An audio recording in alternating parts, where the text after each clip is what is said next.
There is no denying that psychological and emotional problems, even severe mental distress, can affect most anyone. But does this mean we are all insane?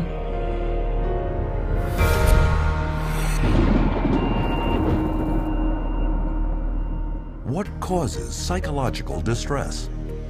Early psychiatrists thought it was an imbalance of the humors that could only be cured by bleeding patients with knives or leeches. Other psychiatrists believed mental problems came from organs like the tonsils, the stomach, and the spleen, and cut them out. Later were attempts to alter brain function, but these efforts also failed. Today, psychiatrists tell us that the way to fix unwanted behavior is by balancing brain chemistry with a pill. Did they get it right this time? They say you have a chemical imbalance of serotonin and dopamine, but there's never been a study to ever prove that, ever. It's just been indoctrinated into the culture and television advertising to the point where people now believe it as fact. Despite this lack of evidence, psychiatrists will tell you that psychotropic drugs are just like mainstream medical drugs. Can this be true? The answer is that unlike a drug such as insulin that corrects a measurable and proven imbalance in the body, psychotropic medications have no visible or measurable physical abnormality to correct. Here is evidence of a bacterial infection. Here is the psychiatric disorder, attention deficit hyperactivity disorder. Here is a broken arm. Here is major depressive disorder. This is a brain tumor. And this is bipolar disorder. Which raises the question, how can you medicate something that is not physically there? The answer is, you can't.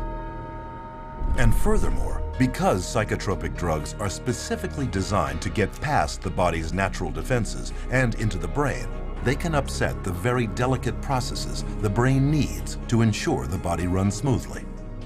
Every time you throw something into the system that's foreign to the system, you're creating imbalances elsewhere within the system. The body changes as a result of taking the medication, so when you stop taking the medication, the body's got to change back to the way it was before, if it can, because it can't always.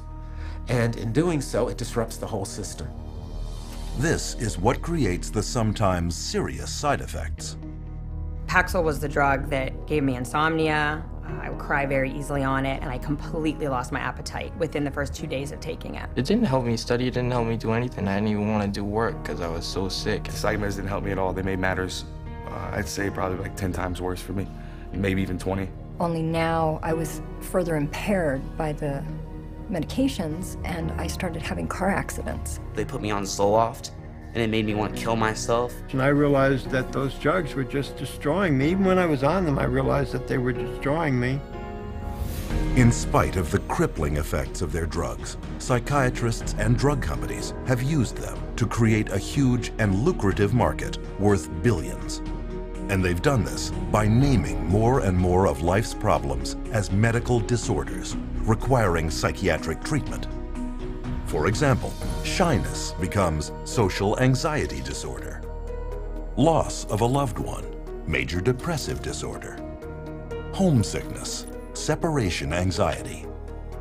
Suspicion, paranoid personality disorder. Having ups and downs, bipolar disorder. Distractibility, ADHD. This is why it is almost impossible for anyone to see a psychiatrist today and not be diagnosed with a mental illness. And a diagnosis of mental illness means psychotropic drugs. When a patient goes into a psychiatrist's office and asks for help, probably 98, 99, maybe even 99.9% of people are going to receive a medication. And these medications have been estimated to cause over 700,000 serious adverse reactions a year and 42,000 deaths. Meanwhile, the psychiatric industry rakes in $1/3 of $1 trillion a year. The issue isn't whether or not people's emotional problems are real. They are. What we really should be asking is, how did psychiatrists convince people that these problems were signs of mental illness? How did they use these illnesses to create a demand by doctors and the public for psychotropic drugs? And how did these drugs, with no known curative powers and a long list of side effects, become the standard treatment for every problem in life?